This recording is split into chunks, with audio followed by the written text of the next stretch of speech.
At approximately 10:42 this morning, we received an alarm from the Cornerstone Drive-In South, which is this bank behind us. Myself and Officer Coffey immediately responded. We put out what information we had on the air at the time. When I arrived, I entered the bank. I was approached by an individual who was in the bank, was a customer in the bank, and he told me, he pointed to the island table and advised that the guy that was in there that robbed the bank placed a box down on the table and said it was a bomb. I immediately ordered everyone out of the bank for safety reasons. We secured the bank so no one would go in. We contacted the Nebraska State Patrol Bomb Squad and the State Patrol Laboratory. The State Patrol Bomb Squad arrived. They have since then secured the bank. Box was checked, was x-rayed. The bank is now safe. They entered. Now at this present time, the State Patrol is processing the inside of the bank for fingerprints and any other information that we might get from it. Was he brandishing a gun at any time? Yes, he had a black, appeared to be a semi-automatic pistol that he ordered everyone down on the floor. He ordered one of the tellers to fill up a bag, which she did, and then he left the bank immediately. And when he left, he went to the north and got into a car and left the scene. Is there anyone else involved? There was obviously someone else in the car, but we don't have a description of that person as of yet. And what kind of car was this? It's just a dark, medium-sized vehicle. Right now we're trying to get information from the security cameras at Walmart, and several of the other businesses out here on the interchange have cameras. We've talked to a lot of the people that are out here to try and get their security tapes to see if these people stayed here last night or any other investigation information we can come up with. And did you have to close down some of the businesses over on this side? Yes, we evacuated the China Buffet and Maurice's. The bomb squad advised that we didn't need to evacuate anyone from across the highway.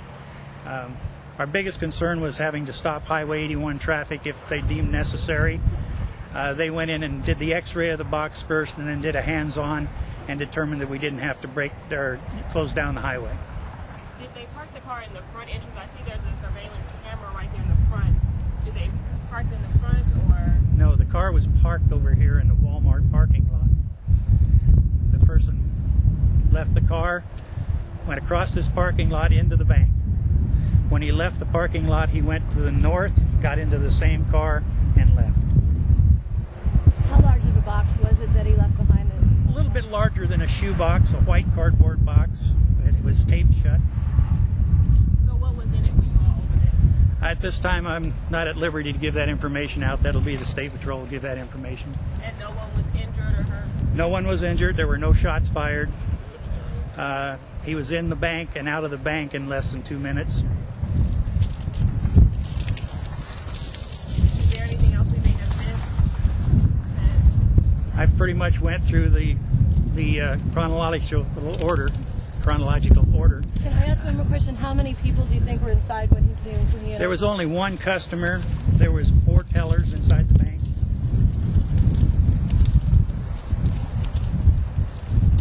Sorry, I might not pick it up, right? What was the description of the guy?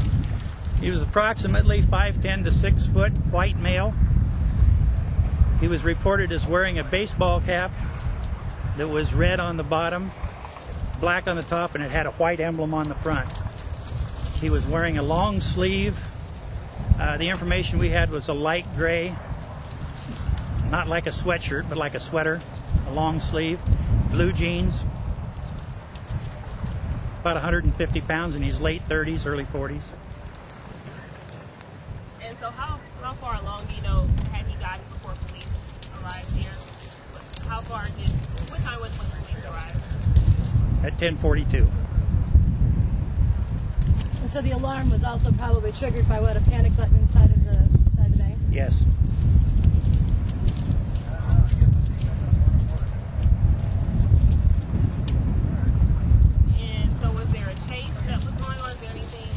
No, we immediately, when we arrived at the scene, I immediately put the information out to the York County Sheriff and the local state patrol officers that might be in this area to look for whatever information that they could come up from, first with the interchange area out here, and then we widened the area as time went by, trying to locate someone that matched that description. We've gone to Walmart to try and get video, and as I've said, the bank's video. When we get that processed, we'll be able to give more information.